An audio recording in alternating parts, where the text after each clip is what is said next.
감정은 습관이다. 박용철.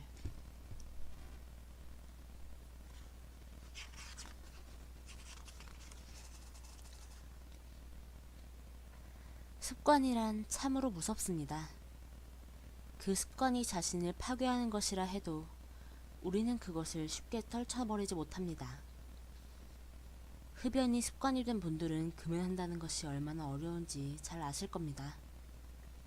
제가 정신과 전문의가 되기 전 대학병원에서 일반 의사로 근무할 때 수십 년간 담배를 피운 분이 입원했습니다. 흡연으로 발가락이 썩는 버거시병에 걸려 발가락을 잘라내기 위해 병원에 온 그는 이번에는 꼭 담배를 끊겠다고 말했습니다. 하지만 절단 수술을 한 지 며칠 만에 그는 다시 담배를 피웠습니다. 음주가 습관이 된 분들도 마찬가지입니다. 간경화가 오고 입에서 피를 토해도 또다시 술을 찾습니다.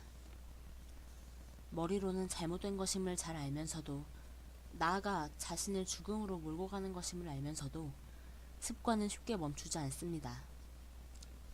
이런 현상은 정말이지 이해하기 어렵습니다.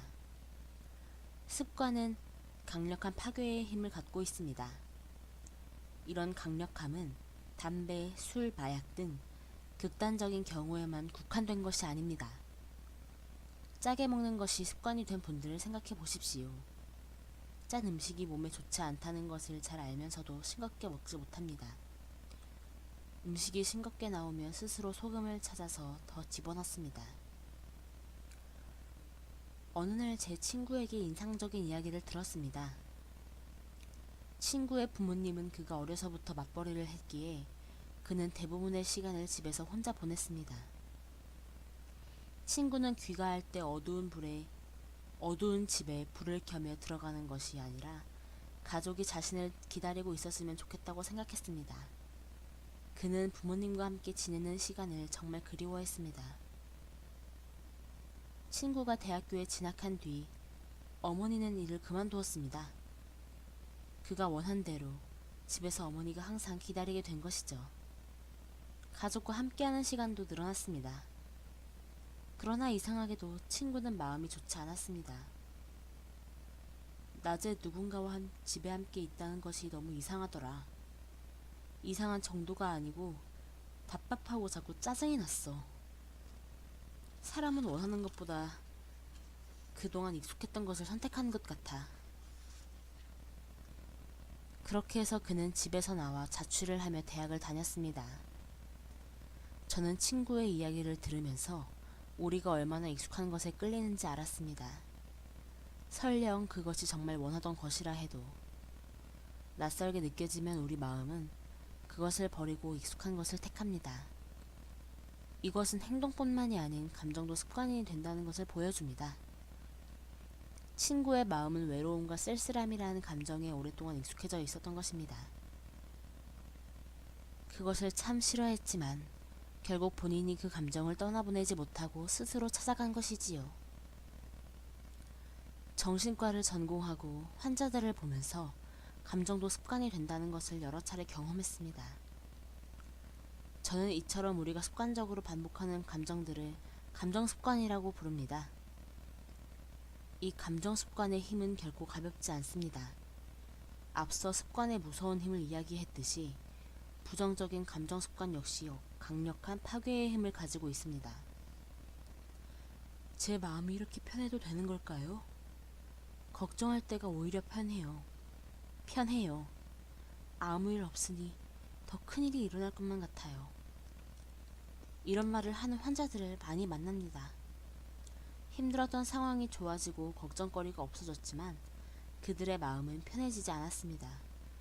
오히려 그들의 마음은 불안과 우울감을 원하는 것처럼 보였습니다. 걱정거리가 없으면 일부러라도 걱정할 일을 만들었습니다.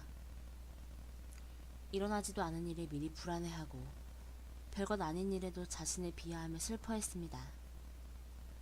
그것은 마치 버거시병 환자가 독이 되는 담배를 다시 찾는 것과 같습니다. 이처럼 감정 습관은 참 강력하면서도 광범위하게 우리를 조종합니다. 또한 이러한 감정 습관은 단순하지 않습니다. 알아채지 못하게 모습을 바꾸고 나를 속여가며 자신의 습관을 유지하려고 합니다.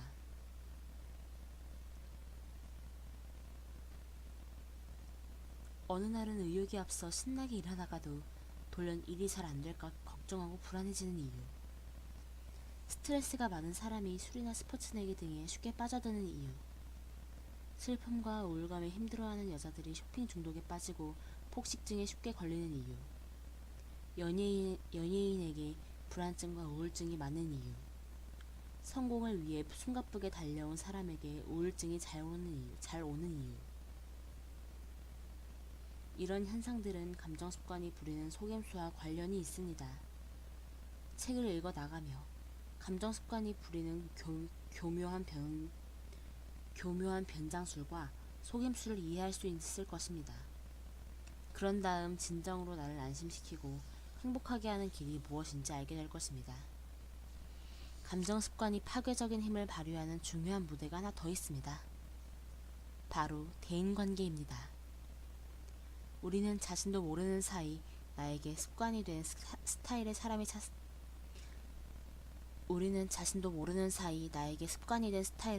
찾습니다. 저는 왜 이렇게 나쁜 남자만 만나는지 모르겠어요. 라고 말하는 여성들을 드물지 않게 봅니다.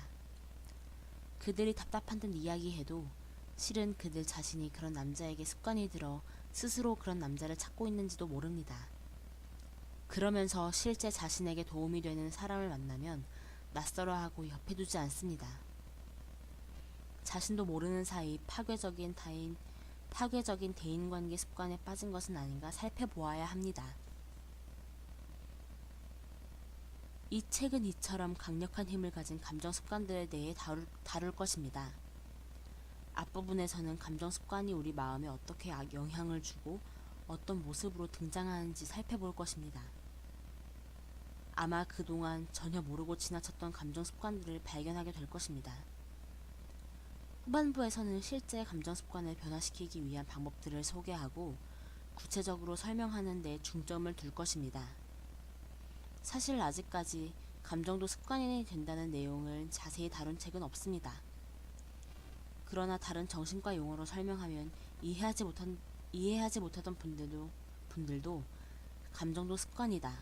뇌가 이전에 익숙한 감정을 유지하려 한다고 설명하면 쉽게 이해합니다.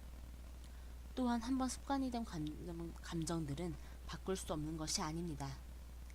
저는 많은 분들이 불행이라는 감정 습관에서 벗어나 행동이라는 새로운 감정 습관의 길로 들어서는 것을 보았습니다.